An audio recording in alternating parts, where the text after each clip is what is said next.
So you are a content creator who's ready to take this thing full time, or maybe you're a millennial who's had the idea to start an online business burning inside of them for literally years, and 2024 is the year that you finally make that happen. Either way, I'm here to support you because today I'm going to show you exactly how to become a full-time content creator in 12 months or less. And I'm going to give you a very detailed roadmap. Hello, my name is Colleen, and I am so excited to tell you that 2024 is one of the best times that you can start and build a complete online business and go full-time as a content creator. I promise this is so doable. A little bit about me. I started my first content creation business talking about curly hair while I had 3 kids home with me. Working no more than 10 hours per week, I was able to generate a semi-passive income stream that paid me whether I worked or slept, allowed me to eventually send my kids to one of the best private schools in our area,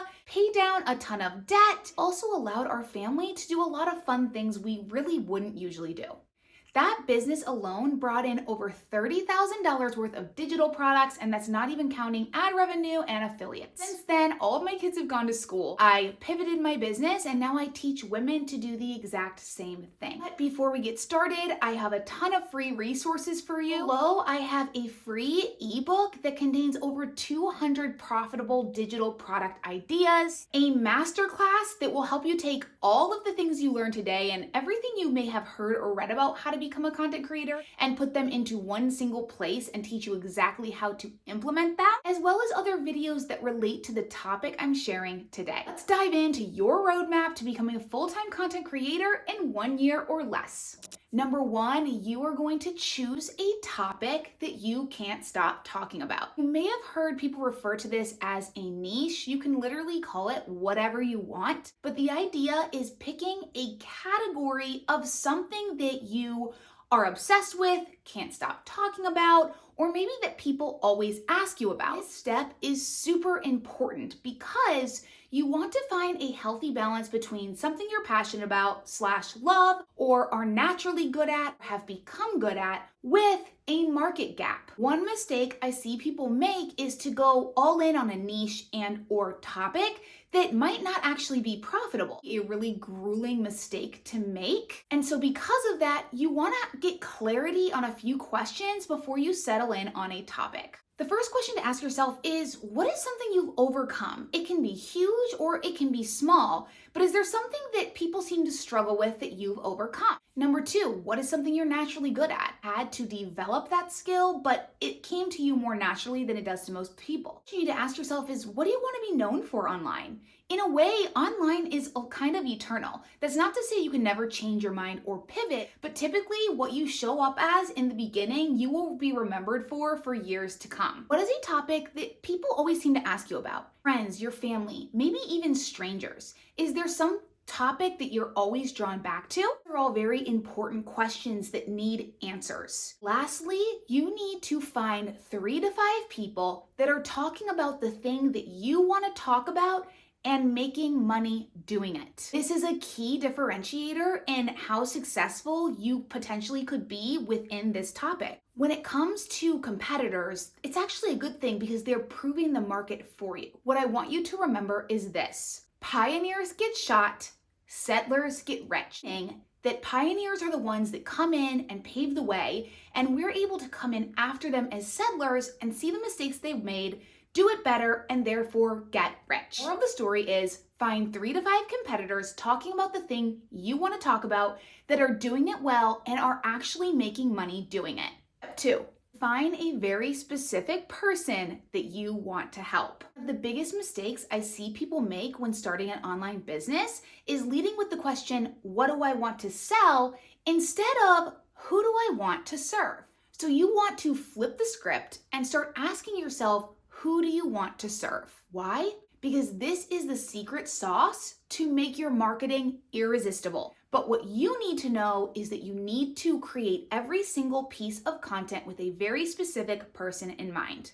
For example, I talk about content creation, and I'm targeting is a millennial mom who who has a love-hate relationship with social media, is secretly obsessed with understanding how to make this work so that she can create a passive income stream working from home, pays her whether she works or sleeps. I like to call these sleepy sales. If you've laid the groundwork, it's time to do one of my favorite things to help you get clarity on creating content, which is creating content pillars. Before creating a single piece of content, you first need to nail down 3 to 5 content pillars that support your overarching topic. You need to think of your niche or topic as a roof and your content pillars as the pillars that support it. Now, I'm a numbers girl and I like hard data. So when it comes to creating content pillars, I always lead with a tool called Keywords Everywhere. If you want me to do an in-depth tutorial on how to use this tool to find those gold mine keywords to create your content pillars on, let me know in the comments. Take the time to create content pillars that support your overarching topic. It does 2 things. Number 1, it allows you to come up with unending content ideas because when you have all the categories broken up, you can see more clearly what you need to create content on. Number 2, it helps you stand out in the marketplace because there will be a cohesive flow to all of your content. When people come into your world, they're learning ideas that support each other and are layered on top of each other. It makes it practical for them to have a clear takeaway that they can implement. Just remember, when you can teach someone something, they will remember you forever. Here are a few examples of what content pillars might look like. If you are in the curly hair niche, your content pillars may be something like curly hair products, curly hair application techniques, scalp care, hair growth, or beauty tips. My niche is an example. My overarching niche is social media marketing.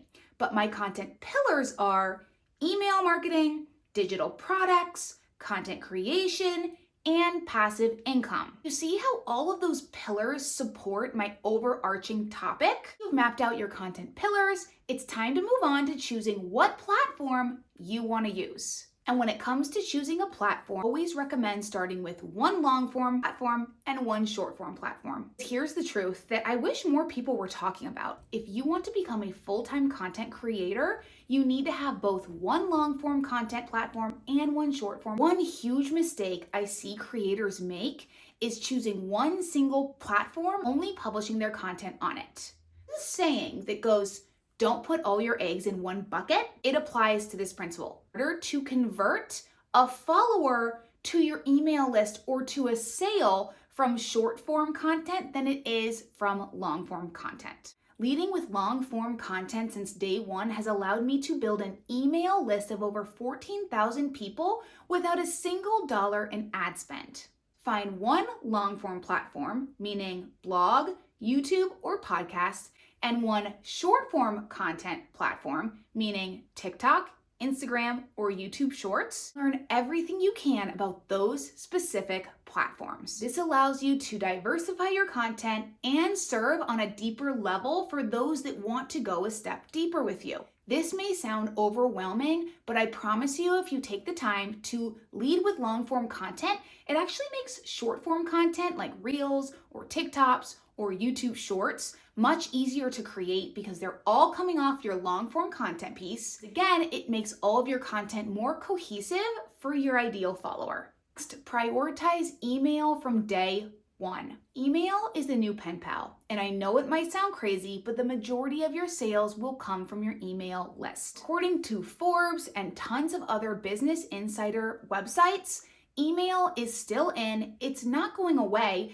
and the more competitive social media gets, the more important having an email list becomes. So I want you to think of social media as a party. It's where you meet people and maybe if it makes sense, hand out your business card. I want you to think of your email list as inviting them into your inner circle, whether that be throwing a party at your house or maybe going on a girls' night. It's like that next step up in your relationship. The best way to sell persuasively without being pushy is to lead people on a path that allows them to know, like, and trust you so you can eventually serve by selling. Niche. You've identified exactly who you want to talk to. You've created your content pillars. You have started your email list. The very next thing I want you to do is create a digital product. Do not overthink this step and do not wait. The biggest mistake I see people make is waiting to create a digital product. When I say people, I'm talking about yours truly. I waited because I couldn't wrap my mind around somebody buying a digital product. It just didn't make sense to me. And so I focused on ad revenue and affiliate marketing. And I finally bit the bullet and created a digital product which out-earned all my other revenue streams in one single launch, bringing in right over $5,000. I go into greater detail of what a digital product is and how to get started selling them in these 2 posts that I'm going to link in the description. Make sure to check those out next. The reason I am completely obsessed with digital products is because they are the best way to monetize quickly, the best way to create an automated sales funnel. They are fairly easy to make. They have a high profit margin and a low barrier to entry. Now it's time to set up your automated sales funnel. If you know anything about sales, you know that in order to get a sale, you have to have the same conversation with each person that buys from you. The beautiful thing about an automated sales funnel is that you are able to have that conversation via email, automate it. So then all you have to do is drive traffic to your email list and your automated sales funnel does the selling for you. This is how you take the entire pressure of a sales conversation and having the same conversation over and over again off of your to-do list and you completely automate it. You are a millennial who has spent your life on social media and are now starting to realize that it is your greatest asset. Then let this be your year to finally build that business that's been burning inside of you forever. I promise you can do this, friend, and I'm here to guide you every step of the way. Check out the videos below.